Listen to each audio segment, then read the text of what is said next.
para sa mga batang manonood. This program is supported by Limber Skin and Limber Aesthetics, bringing the luxury beauty experience closer to people. SMC Global Power.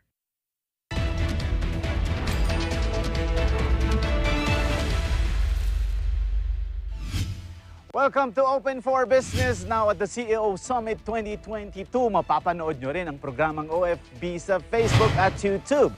Mag-like at mag-subscribe sa aming social media at Net25 TV. I am Caesar Vallejos. Welcome to Open for Business. Samahan ninyo kaming tuklasin ang iba't ibang pamamaraan kung paano mapaunlad ang inyong negosyo.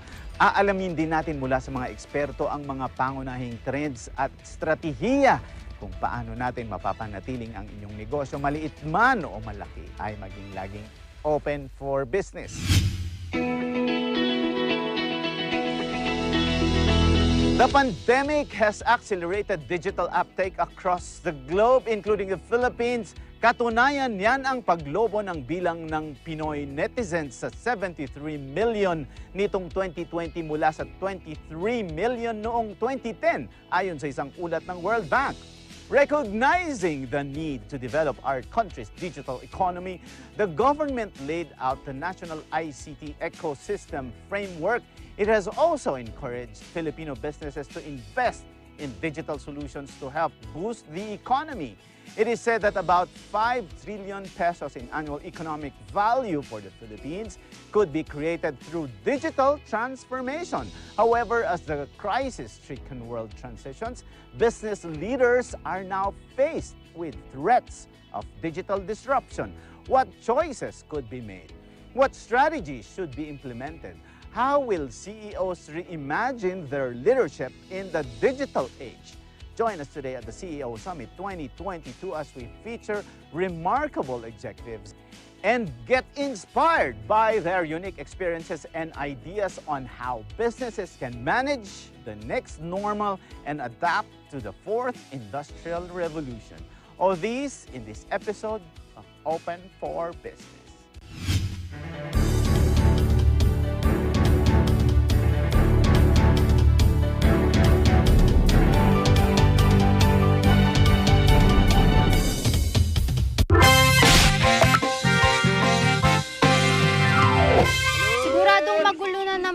Tao niyan sa halalan.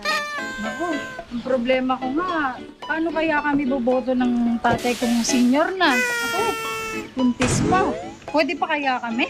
Pwedeng-pwede. Para hindi kayo mahirapan, may nakalaang express lane para sa senior citizens at sa buntis na butante.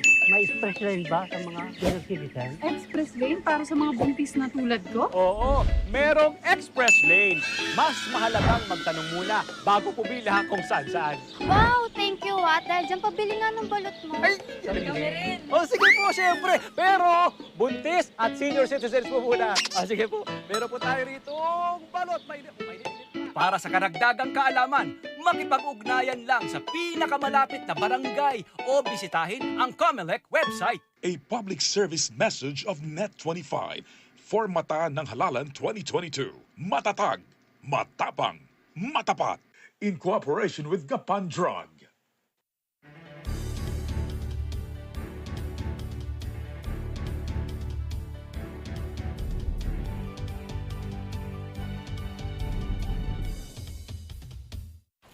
Open for Business is covering the CEO Summit 2022 here at the Baguio Country Club. And with me is one of the keynote speakers, Mr. Ray Berha. How are you, Ray? Very good. Thank you for having me here, Mr. Tessa. It's a pleasure to be here.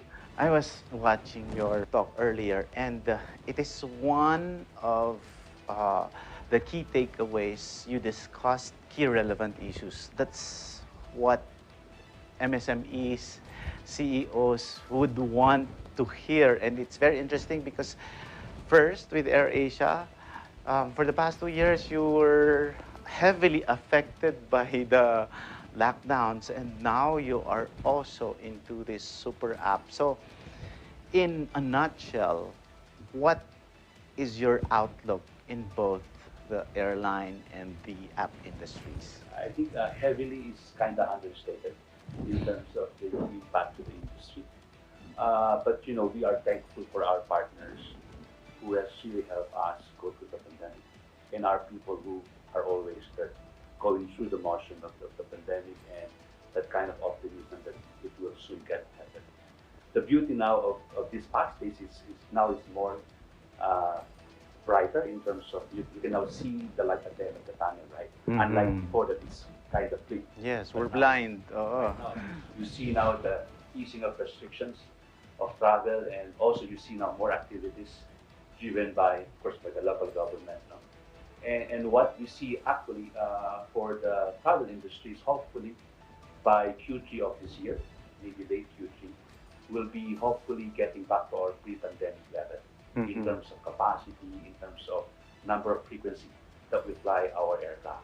When I say pre-pandemic, it's like a bus running a certain route, right? That you get back the number of buses in that route. So hopefully by Q3, we'll be able to see all our aircraft flying, serving all our domestic routes, 100% pre-COVID level. Let's say in Boracay, we used to fly, I think around 21 a week. Hopefully we get to that kind of level already because we're flying now, I think 14 to 16 a week. So that kind of optimism. And of course, even international routes, no? We're now opening our Korea routes in May, and of course Osaka in June. No? And the beauty of bringing the super app in the play is that when you book your airline ticket, right? First name, last name, middle initial, mobile number, and email address, and even your passport, right? And within the context of the Data Privacy Act, of course, we wanted to always be compliant to that one. When the customer so wishes to avail of our products, we have that rich customer database. For example, you book your airline ticket, and then let's say you are going to Davao City, and you need a last mile transportation from airport to your destination, we can handle that one. We call it Air Asia rides. Yeah, but Ray, how is it different from the online booking that we used to do, you know, pre-pandemic? It's now more on the app. It's now more on your fingertips. Okay. The smartphone will really give that kind of seamless experience for you. And since Air Asia has been or is the world's low-cost best carrier for the last 30 years, so we actively value customer excellence, no? In every point of servicing the customer. That one we also bring in this super app play. That we make sure that the customer experience is excellent end to end. Sorry, I just have to go back because you gave a lot of insights on travel, and also you talked about, you know, the demographics earlier of people traveling, and you know how maybe consumer behavior of changing, and these are the data that people wanted to see. And somehow with the pandemic, a lot of people have experiences, and you created solutions for new demands. So in terms of travel, how is the readiness of not only of the Air Asia but the airline industry, and in a situation where there could be new variants or potential new lockdowns? I hope not anymore. Yes, correct. But to address your point, we are already ready on that one in terms of safety protocols in all our flights. We have a contactless solution from point A to point B. We make sure that all our pilots are 100% vaccinated with booster shot, including cabin crew, and also our point-to-point entry. Everything is actually already tightened, and of course, contactless solution is at play. No? And therefore, whether it happened or not, we see maybe an endemic state, right? But even though with that one, we are more than ready. In fact, also when you fly in the aircraft, we have this so-called HEPA filter that goes around every 2 minutes inside the aircraft. So it actually clean up the air, no? For any virus. So actually it's safer than anywhere else in terms of sanitizing the air that you breathe inside the aircraft. You are also helping the SMEs. What is that process where Air Asia will be able to deliver value also to the SMEs? First thing is actually an Air Asia Super App CSR handle. I call it empowering the SMEs. It's actually a business management program for all the SMEs. 1 million SMEs, maybe more than that. That is actually, they need guidance on how to run their business. And when you empower them, I'm sure it will contribute much to the economy. It will be a stronger nation for us, right? Let's say one brick and mortar store, let's say in a certain corner, right? You teach that person how to manage his or her business, right? In terms of marketing, in terms of financial management, and also in terms of filing income tax return. Because there are also a lot of unbanked or underbanked Yes. entities, right? And more often when they want to have access of funds to the banks, the bank requires financial documents, right? And ITR is a good start of financial documents. They're able to file, let's say, 3 years or 2 years. It's a good start of financial documents. So it helps them also have access to the banks in terms of a business loan that they need to expand, that they need for them to expand their business. So empowerment in terms of business management, and also to some extent, maybe also empowerment of helping them transport their produce, no? From point A to point B. Rising cost because of what's happening in Russia, Ukraine, and of course, even if we're 9,000 miles or even more, we are still affected. Will this somehow impact on the travel industry? Because we know that your positioning is also to provide value for money, budget, and it's something that people would like to avail because of what's happening, and people would want to travel. What will be the impact of the rising cost of fuel into this industry? Yeah, actually, we never expect that the barrel is actually $100 per barrel now these days. It's 110 now. What we saw this year on our forecast is only $60 per barrel. Laki. Plus 40 ang actual. Almost 50% increase. And therefore, to your point, it affects operating costs because almost 40% of our cost is owing to the fuel burn to fly an aircraft. The good thing about the government is via the Civil Aeronautics Board, they gave us the provision for fuel surcharge. So for a certain kilometer that we fly, there's a certain fuel surcharge that is being charged back to the cost. Oh, I see. But that one is actually, if you look at the impact, it's not so much expensive or costly. I think it's something that the flying passengers can actually take. And those ones are not affected very quickly. We studied that one in terms of the appetite of the passenger to travel, the impact to their purchasing power to actually take on the charges. And it's actually not too much when it comes to ratio based on the number of miles that you actually travel. Let's say, Katiklan is a different surcharge fee, Caesar Vallejos is Zamboanga. But hopefully, that will eventually be stabilized, no? Because we have been through a lot already through the pandemic, no? For almost 2 years. And again, these fuel issues, right? I'm really thankful to our loyal passengers that they accept it.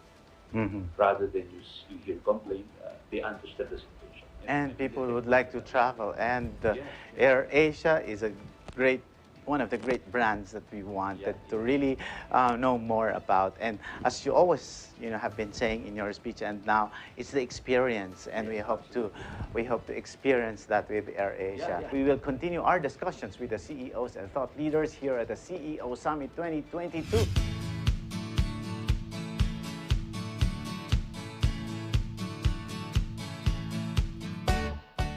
Joining me at the CEO Summit 2022 is JP Soliman, the Vice President of the SME Platform Head and SME Banking Solutions of Union Bank. How are you, JP?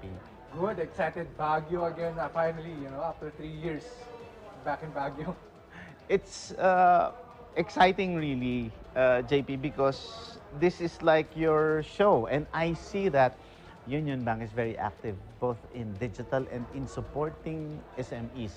Why the shift and the big focus of Union Bank as far as SMEs are concerned? It was actually very surprising because Union Bank has been known back in 2015 and before that as a corporate bank. People are Yes. saying Union Bank is the most expensive bank to bank with. Ah. It's for corporates. And then suddenly in 2016, you've noticed we're more of a retail bank. Right? So we're launching UB Online, retail accounts, left and right, digital account opening. And then the middle child was missing, the SMEs, which where people play more needing products like a corporate, but wanting to have the lifestyle of a retail customer. And when we were looking at the data, how many SMEs do we have and things like this, management and the board suddenly said, we're missing out a lot. And with the digital shift that we're doing, we can do a lot. And that's when, early 2019, they said, JP, we want you to lead SMEs. I said, challenge accepted. And then we started bringing out mobile apps, we created more loan products. Imagine Union Bank before, an SME will be scared to go inside and say, manager, gusto ko humiram ng pera. The first thing that the manager will say, ano collateral mo? Ngayon, bawal sabihin yun. Bawal sabihin, ano collateral mo? So how do you say it now? Manager, gusto ko humiram ng pera. Sir, may cellphone ka? Puntahan mo tong website na to, you can borrow money from your cell phone. So you made it really easy and Exactly. digital. Digital. Because if we stick with the traditional ways on how people did traditional SME banking, we're just one of the rest. We want to be different in digital banking. We want to be the different bank. Right? So when in 2019, when we said we're going to enter the SME market, we have to enter differently. We created platforms like Global Linker, Centro, VUX, name it. We have supply chain platforms, etc. We just have to be different for the SME. You mentioned, JP, that when you saw the figures, you are missing that middle ground.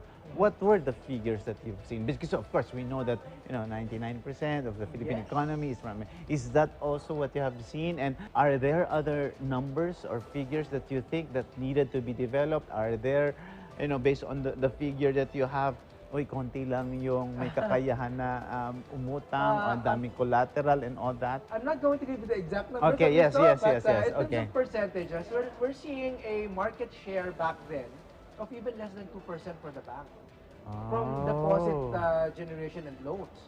And even back then, people were saying there's 800,000, 900,000 SMEs in the country, right? That's the data that BPI was giving us. Now it's more than 1 million. That's the registered.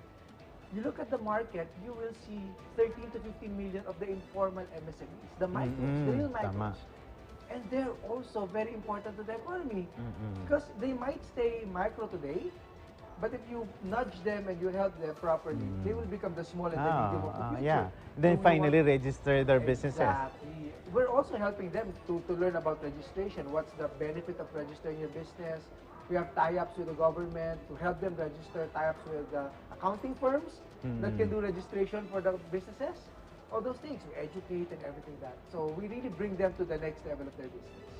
Of the many services, JP, of SMEs, ano yung ina-avail nila? Kasi, di ba, napag-usapan natin, sabi nila, okay, may ease of doing business, pero marami pa rin requirements. Okay, may access to credit, pero mahirap pa rin. Okay, gusto naming matuto, pero they, have a few resources. What service or product are you offering that you think is something that should be given more to SMEs? Right. The top three that are top of my mind. The first one, we have what we call the Union Bank Global Linker platform. It's imagine Facebook and LinkedIn in steroids for SMEs. Why did I say on steroids? It was built as a business-to-business networking platform, but not locally, internationally. So we have 500,000 SMEs all over the world, where local Filipino SMEs can find new customers or new suppliers outside the country. And it's all in a digital networking type of feel. Okay. Again, on steroids, kasi sinaksakan namin siya ng bagong gamot that now SMEs can create their own e-commerce ready website for free inside Global Linker. Ito maganda. And if they get that, from a third party, that would be a little costly, yes. They have to pay. Ito maganda. We don't charge for it. Wow. Number two, you don't even have to have a Union Bank account. Kahit nagbabango ka sa pula, sa blue, sa verde, it's okay. If you need it, you can join Union Bank Global Linker. And that's why the platform itself has grown to, say, close to 100,000 Filipinos already. Again, 500,000 globally and all that. Are you targeting OFWs or are you targeting, the businesses outside the Philippines? We're targeting them to add value to our customers Okay. and to the local SMEs. So they expand internationally. It's like getting the global market. I have a story. When I took over Global Linker in 2020, just before someone else was handling it, Okay. I got to speak to one SME down in Bicol area. She was a coffee grower, right? Coffee grower. Her clients were the local coffee shops in Bicol. She joined Global Linker, she found it in Facebook and all that. And she reached out to me via email. Message sa akin sa platform. Sabi, sir, I need help kasi meron pong bumibili ng kape ko sa South Africa. Okay, paano kita tutulungan? Hindi niya alam paano siya mag-KYC doon sa kliyente. Baka daw mamaya, kami yung kliyente and all that. So I had another partner in Global Linker. Can I mention the name? Sure, si go One ahead. Export to help her. No? Okay. And then we found out that she was also not export ready. So the other members of the platform who can provide a service, export documentations and all that, tumulong sa kanya before she was selling 10 bags of beans per week to a coffee shop. In that one transaction, she sold 20-foot containers of beans to the South African customer. And you intervened because of that? We intervened because she asked for help to KYC the customer, just to be sure na legitimate yung customer, right? So, but can you imagine what else can happen inside? If coffee, which is an essential goods, nagkakilala yung taga Bicol at taga South Africa. We have stories of rice traders, we have stories of coconut traders, we have stories of fabric.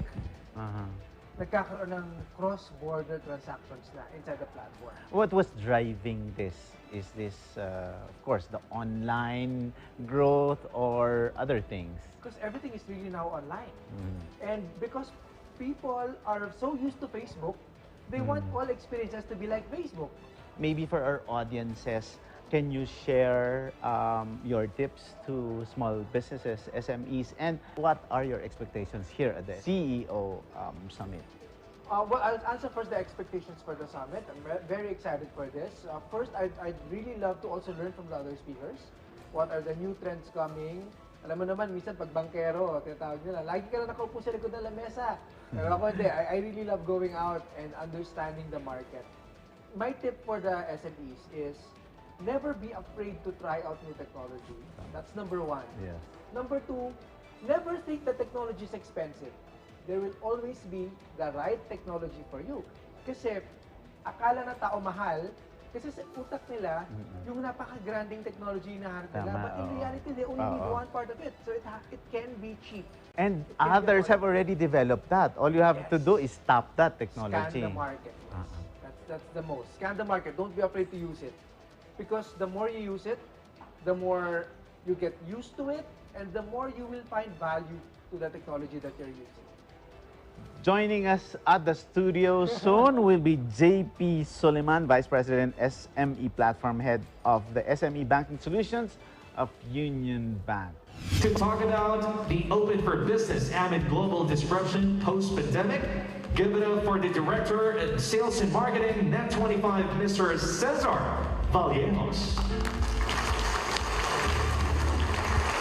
Magandang hapon po sa inyong lahat. Ako ay lubos na nagpapasalamat na naimbitahan ang Net25 at ang programang Open for Business sa pagtitipong ito. Finally, after more than 2 years, I see a large group of business leaders mingling face-to-face instead of the usual Zoom meetings that we are all now accustomed to. The title of my talk today is Open for Business in the midst of global disruption post-pandemic. Mali. The title in the event website is wrong. The printouts that you have are wrong. There is something wrong when we say post-pandemic. A lot of us say that we are over with the pandemic. However, the pandemic is not yet over. Being in media, we receive local and international reports of new variants of new lockdowns, long-term impacts of the coronavirus aggravated by the ongoing international conflicts. Just like in survival drama shows, we are left with only two choices: adapt or die. Matira ang Matibay. Some businesses who were with us at the first two CEO summits have not survived. And I assume that all of you who are present here today shifted, transformed, reinvented, pivoted, adapted to the new world that is evolving with the next normal and with an entirely different lifestyle. That includes going through the checkpoints and registrations to receive our QR codes that we present when we enter Baguio. For us in the television industry, life has never been the same since the pandemic began. No live audiences, limited production, strict health protocols. We've also had a heavier reliance on the internet for facilitating the company's work around. The network knew that we had to anticipate further challenges. Our management realized at the early stage that being reactive is not the approach, lalo na sa global disruption na tulad ng COVID-19 pandemic. It's either a company adapts or dies, and we chose to leave. When Luzon was placed on total lockdown in March 2020, the private sector started implementing remote work policies and laying off employees. We may all agree that as businesses, wala po tayong magagawa noon. Sumunod lang po tayo sa batas, ihinto ang lahat, because the government was playing its part in erring on the side of caution. In April that year, more than a third of 432,000 Filipino professionals in the information and communications industry either changed careers or left completely jobless. In the same period, sales fell by 69.9%. Overall, since the pandemic, the entertainment industry has incurred losses estimated at 21 billion pesos. This is in stark contrast to the 13 billion income it generated for the country in 2019. From our side, it was during the pandemic that Net25 accelerated, reached great heights and achieved a tremendous amount of success as we learned many things in the last 2 years. Net25 found opportunities for growth as a result of careful planning, informed decision-making, and sharp execution. These three elements, I believe, work in any situation, even in the midst of global disruption. The network specifically restructured its management, added technological facilities, and allotted capital, while others were cutting costs. If you want to adopt, do not stop. While other networks decided to stop, we continued to invest, hiring people who lost jobs, and even creating new opportunities for job creation. Hindi naging option ng network ang trial and error, so along the way, we tapped mentors and partners in our unstoppable, uninterrupted journey. Ang lakas ng lahat ng networks ay mga manonood. For us at Net25, for as long as we know that our viewers are well informed with facts through our news programs, uplifted through our entertainment shows, and delighted by what we present them, we know that we will stay strong.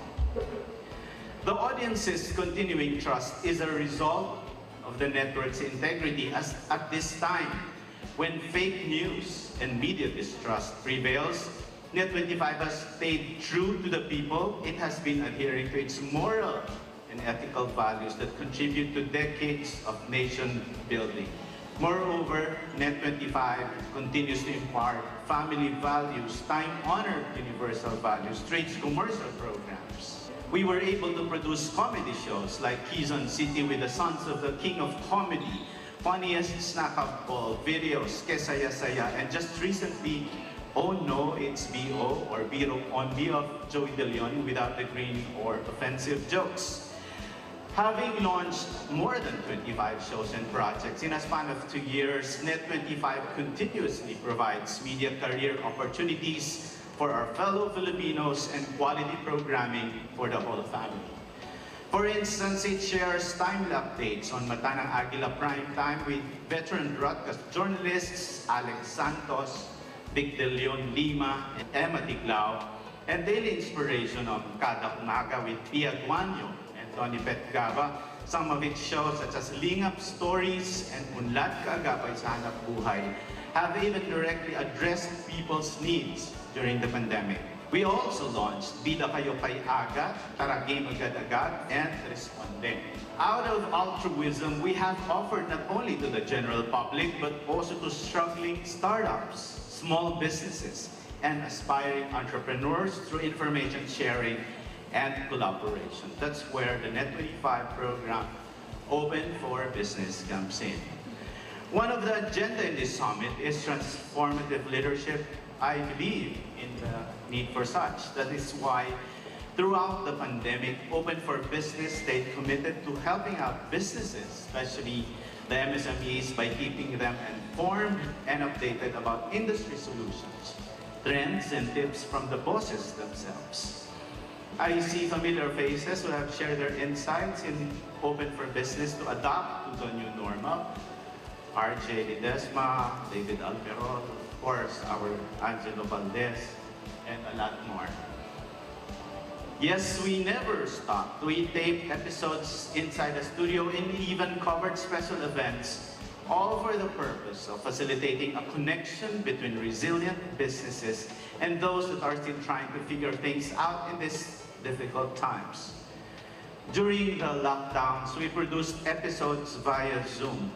I had COVID-19 myself, and from my isolation condo unit, we continue to be open, just like the small businesses who pivoted to digital. So I was producing Open for Business even with coronavirus. Open for Business will remain dedicated to helping businesses be resilient and adaptable in these interesting times. Open for Business is now on its 186th episode. The program is aired on Free TV and Net25's official social media assets, including Facebook, YouTube, and its streaming site, net25.com. The show is designed as a platform to share insightful discussions with experts on various issues and topics that help entrepreneurs grow their businesses. The business show covers various industries from finance and banking, technology, real estate to energy, stock market, insurance, franchising, and other sectors. OFB is committed to providing news and information about marketing, technological innovations, business models, digital transformations, and disruptive ideas that help shape how our business owners make smarter business decisions. Pero ang mahalaga po sa amin ay ang mga makatulong sa maliliit, mga magsasaka. Nakausap ko po kanina ang mga ilan dito sa likod. Sila po ang natutulungan natin. Kaya palakpakan po natin ang mga maliliit na negosyo at magsasaka dito sa Baguio. And so to all of the business leaders here, I am inviting you to come to the show and use it as an avenue to help everyone adapt, survive, and thrive in this pandemic. Collaborative governance is also an important aspect of the TV industry. During the pandemic, just like other businesses, the industry abided by the regulations set by the government to make sure the workers are 100% okay while the business remains operational. Net25 has implemented strict health and safety protocols ranging from antigen testing for on-site employees and social distancing to skeleton workforce and work-from-home arrangements. All these we are aware of come with a price. It's said that the cost of producing TV shows has increased by as much as 40% due to the pandemic-related expenses. These include COVID-19 tests, locked-in hotel accommodations, disinfection teams and supplies, personal protective gears, and isolation tents as prescribed by law.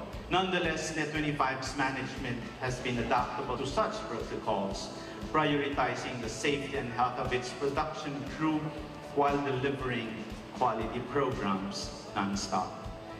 Net25 is under the administration of its dynamic leaders who made sure that the network did not stop no matter what the global disruptions are. Surprisingly, the year 2020, the start of the pandemic, is considered one of the banner years of Net25 in producing entertaining and informative programs, providing jobs, and investing in cutting-edge technologies. This is all possible since ad revenues also continue. May mga namatay mang negosyo, bumaba ang benta, pero nabuhay din naman ang mga bagong pangangailangan at mas maraming pangangailangan pa. Sa pagtaas ng benta ng sardinas, noodles, tinapay, sabon, alkohol at marami pang iba, kasabay nitong binuhay ang negosyo ng pagpapadala, pagdi-deliver at paggamit ng online sa pagninegosyo. Looking at the big picture, we stuck with what we knew all along. Follow the money since the market is king.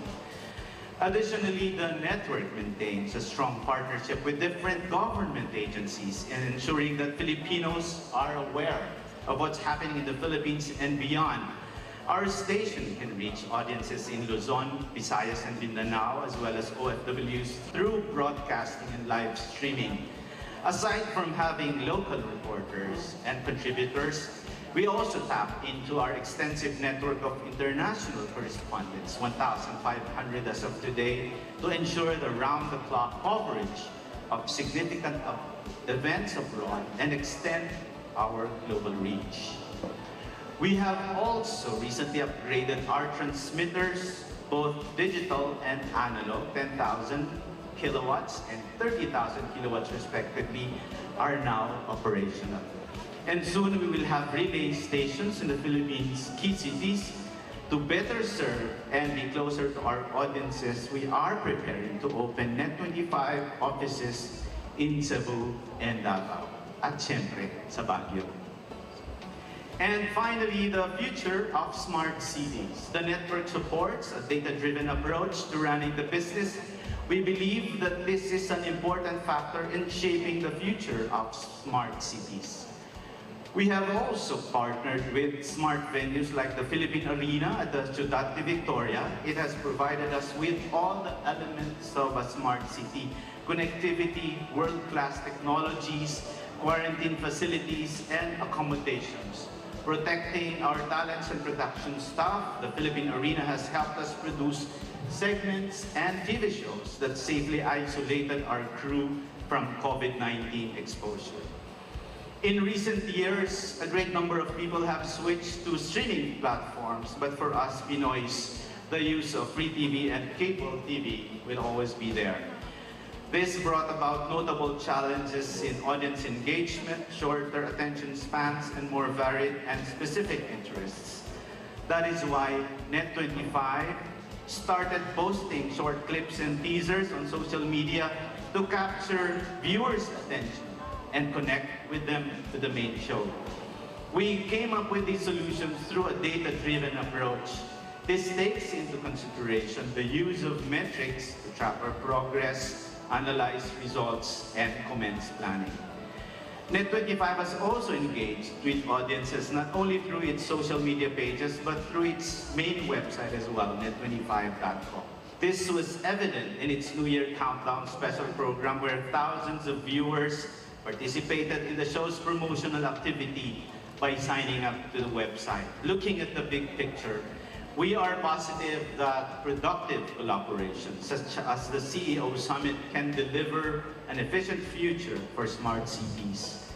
New ways of combining current knowledge and resources can lead to new commercial prospects and future developments. Strategic innovation rather than innovation for the sake of innovation is more critical than ever in the current environment to survive. Employees, organizations, and society as a whole will see profound changes as a result of the Fourth Industrial Revolution. I would like to end my speech by saying that the longevity of our businesses and the staying power of our industries, among other things, rely on how we stick to our values. In our case, we take pride in our selflessness, integrity, and honesty. It's the formula that keeps our audiences, our customers, wanting more. Without these values, we will be no better than machines. Kasama ninyo kami sa pagsusulong ng mga positibong pagbabago sa bansa, lalo na sa ekonomiya at kalakalan. Mahalaga ang ganitong pagsasama-sama at pagkakaisa upang makaisip ng moderno at epektibong mga paraan para lutasin ang mga suliranin sa nakaraan, sa kasalukuyan at sa ating hinaharap. Agyaman na punay kadagiti Harper and Hill, kini Angelo Valdez, na imbag na malungkata kayo amin. Thank you very much, and let us all be open for business. There you have it, ladies and gentlemen, the Director, Sales and Marketing of Net25, Mr. Caesar Vallejos. Maraming salamat po.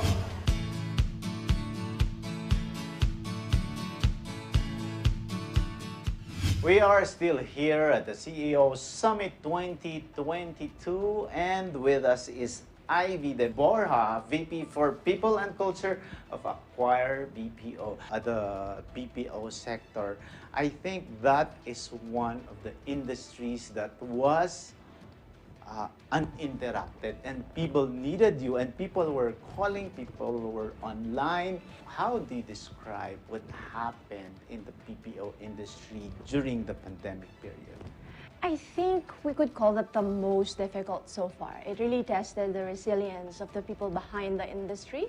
Not gonna lie that it took a lot of, sleepless nights and a lot of hustle on our part. But we were not interrupted because we did not allow ourselves to be interrupted either.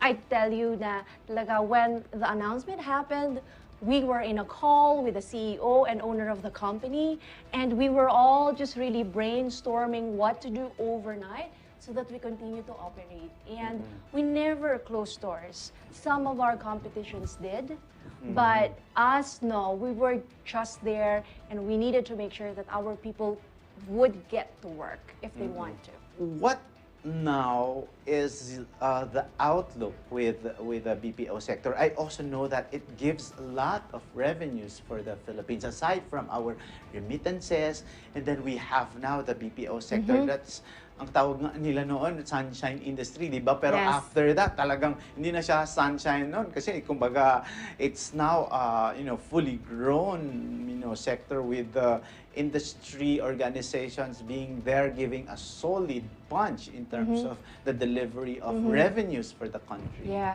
So in 2020, we were apprised to be a $26.7 billion business. Fast forward to this year, almost exiting the pandemic, we are projecting to be at 2 trillion Philippine peso of revenue. We are growing in terms of headcount, revenue, and contribution to the GDP. And whilst a lot of Filipinos lost jobs during the pandemic, we continue to provide jobs, not only to backfill our attrition, but also really to bring in new businesses and support them. For the understanding of the general public, can you tell us what a BPO is? What do you do? What industries you support? And what countries? And you said there are about 7 companies or institutions that you have under your wing. So can you give us in layman's terms what are the services and products provided by a BPO organization like you? Sure. So we're in the outsourcing business, and it's full scale.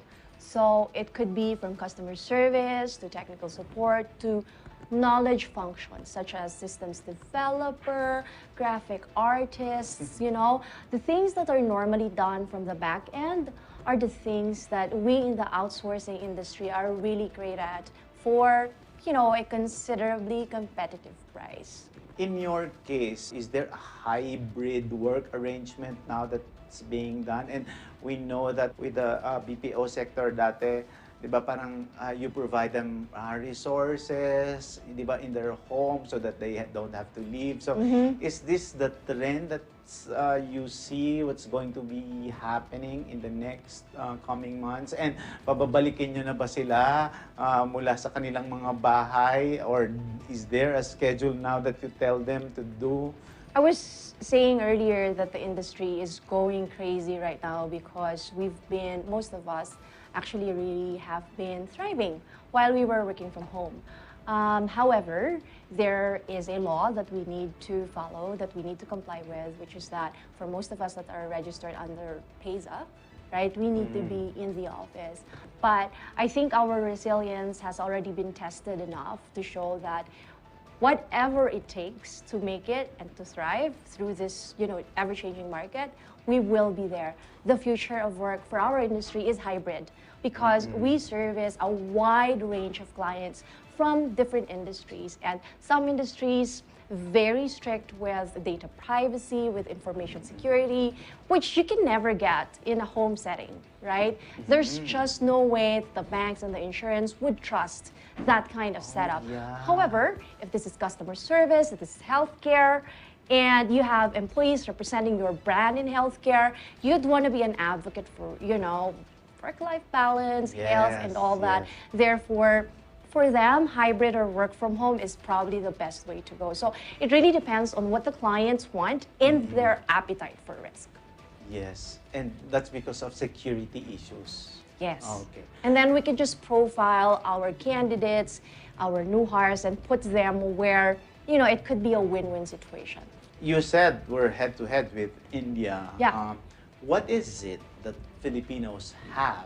What's the advantage of the Filipinos, of our agents, our customer service people in the BPO sector? And related to that, who are we servicing? Are there new markets aside from the United States? Yeah, so that's a great question. I do have a lot of friends in India, right? But here in the Philippines, our strength would really be that customer service of the Filipino value of malasakit. That's really what makes us all stand out in the global arena, and that's unbeatable. That is why investors come here. And speaking of investors, where do they come from? Mostly in the United States, right? That's where they're from, and that will continue to happen because they continue to have labor problems in the United States, whilst we have a lot of talents here. And we're so much affiliated with their culture that, you can almost not tell the difference, right? That's what our clients say.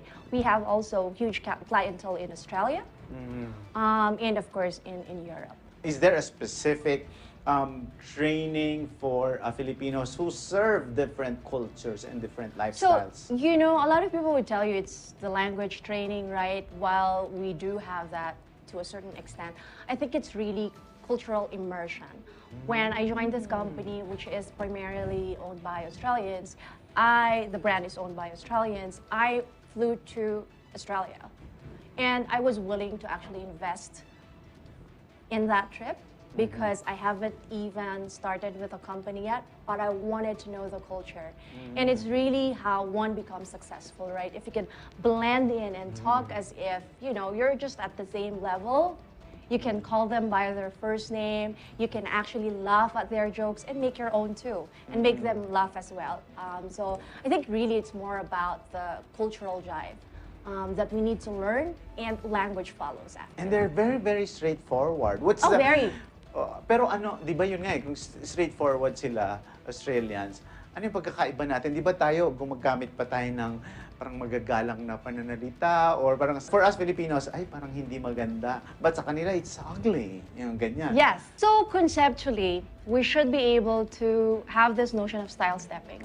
When you're talking to a Filipino, you have to talk the Filipino way para nagkakaintindihan kayo at hindi ka nakakasakit ng damdamin ng iba, right? Because, we're easily offended as a culture, and there's nothing wrong with that.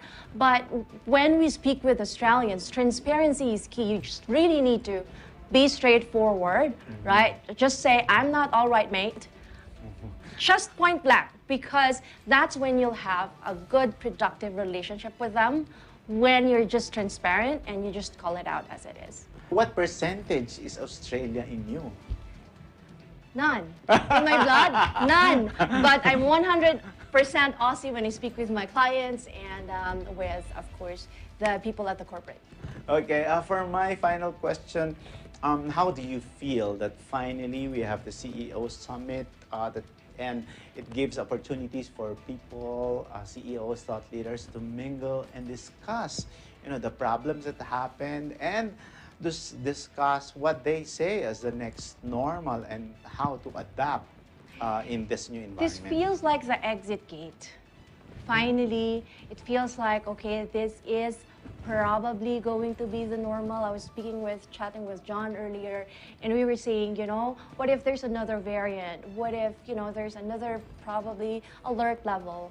And we were just telling each other, we just need to live by it, right? Live through it. Now we know how to, you know, interact with people in a safe manner, and we just need to continue to do that so that we can continue to socialize with people and not be locked down at homes again.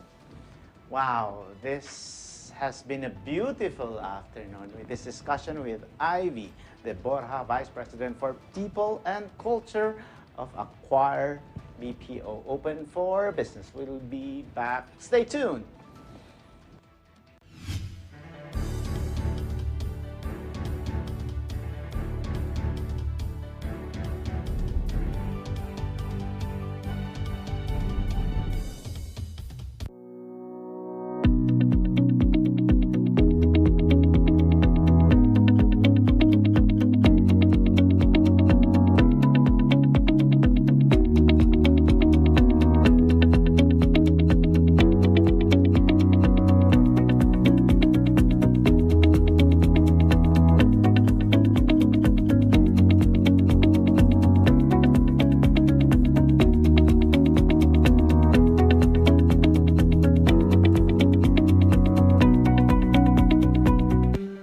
Alam namin ang iyong pagsisikap. Dama namin ang iyong mga sakripisyo. Kita namin ang pagharap mo sa bawat pagsubok. Kaya sa kabila ng mga hamon ng buhay, nandito kami para umalalay. Kasi katulad mo, gusto rin namin ang magandang bukas para sa kanya.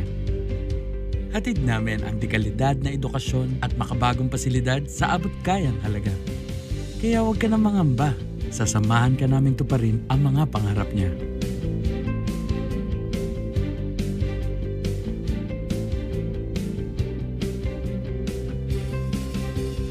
Maaasahan mong sulit dito ang mga pinagsikapan mo.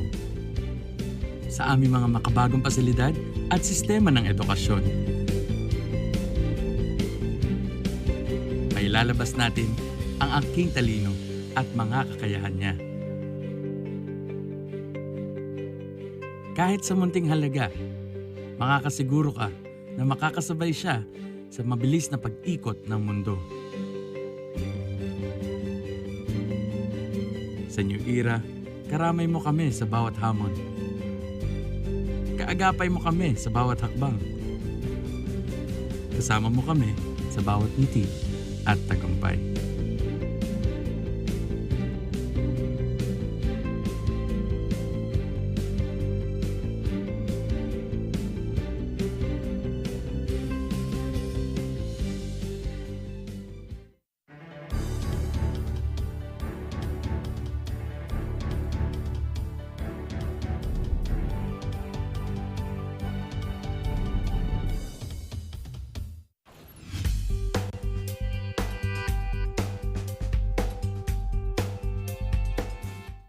Welcome back, millennials. Have you ever heard of 4IR or the Fourth Industrial Revolution? What are the challenges of Fourth Industrial Revolution to humankind? What advantages does the Fourth Industrial Revolution provide? Rapid transformation and severe inequality are putting economies and communities to the test. The Fourth Industrial Revolution, on the other hand, is about more than just smart and linked machinery and systems. It has a considerably broader scope. But first, let me explain Fourth Industrial Revolution. Industry 4.0 is the birthplace of a new revolution, the Fourth Industrial Revolution. According to Klaus Schwab, founder of the World Economic Forum, will be fueled by the convergence of digital, biological, and physical breakthroughs. Before that, let me discuss the first three industrial revolutions. The first industrial revolution took place between 1790 and 1830. The utilization of steam power and mechanization of production ushered in the first industrial revolution in the 18th century. The most significant changes occurred in the industries as a result of mechanization. People migrated to cities to work in factories for poor wages and in deplorable circumstances, as their lives were no longer based around villages, farming, and local crafting of things. The second industrial revolution began in the late 1800s. Electrification and mass production assembly lines were hallmarks of the second industrial revolution. The internal combustion engine was born as a result of this revolution, and it began to attain its full potential. It allowed much of the first industrial revolution's growth to go beyond cities and across countries and continents. The third industrial revolution, electronics, telecommunications, and of course, computers all arose during the third revolution. Globalization became possible because of the internet and mass communication in this industrial revolution. And now we're here at the fourth industrial revolution. So why is 4IR such a significant issue? Why are we discussing it now? Because it will enhance people's lives by making work easier and more efficient. One of the biggest promises of the fourth industrial revolution is the ability to improve the world's population's quality of life and boost income levels. The revolution can be linked to the technologies that are being accepted on a daily basis and are quickly becoming a part of everyday life. People's lifestyles, as well as how they conduct business and communicate with one another, are drastically changing as a result of this revolution's technical breakthroughs. By being 4IR ready, we are entering the era of digital transformation. I am Jasmine Agustin for Open for Business.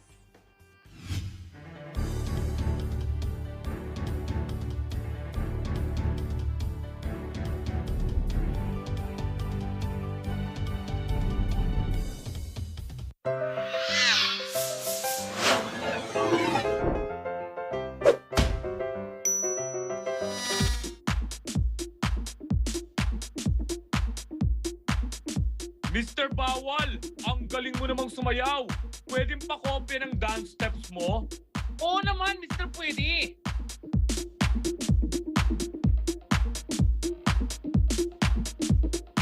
Mr. Bawal, ang ganda rin ng forma mo. Pwedeng pa-copy ng forma mo? Oo ba?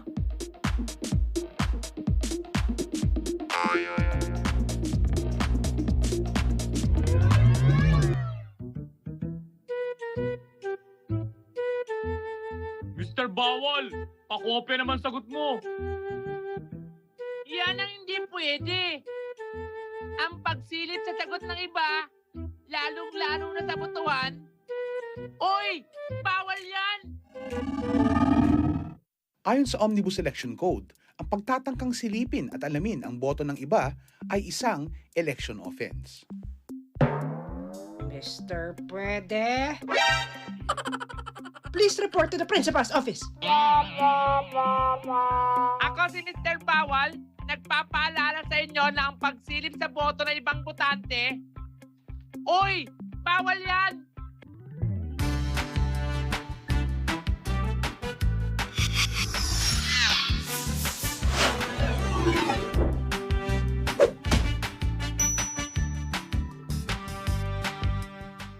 A public service message of Net25 for Mata ng Halalan 2022. Matatag, matapang, matapat.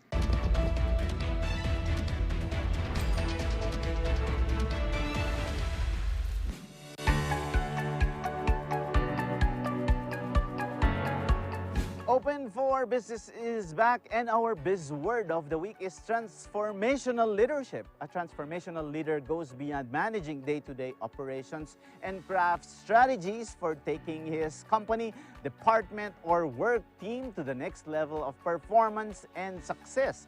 Transformational leadership styles focus on team building, motivation, and collaboration with employees at different levels of an organization to accomplish change for the better. The Philippine economy is determined to recover with the right government policies, the cooperation of the public, and the strong involvement of the business sector. Specific economic goals can be achieved. Our participation in the CEO Summit reflects our commitment to contribute in nation building and support the country's road to recovery. And with that, our quote of the week is from Mr. Alexander De Croo, Prime Minister of Belgium. He said, "Every industrial revolution brings along a learning revolution." Maraming salamat sa inyong panonood ng Open for Business. Thank you to our interviewees from the CEO Summit 2022. Samahan ninyo kaming muli sa Open for Business sa susunod na linggo. Learn more insights from CEOs, thought leaders, industry experts, and SMEs promoting business development in the Philippines, keeping you informed and open for business and be ahead of the curve from vision to action. Panoorin din ang programang OFB sa Facebook at YouTube. Mag-like at mag-subscribe sa aming social media at Net25 TV. Para sa Open for Business, ako po si Caesar Vallejos.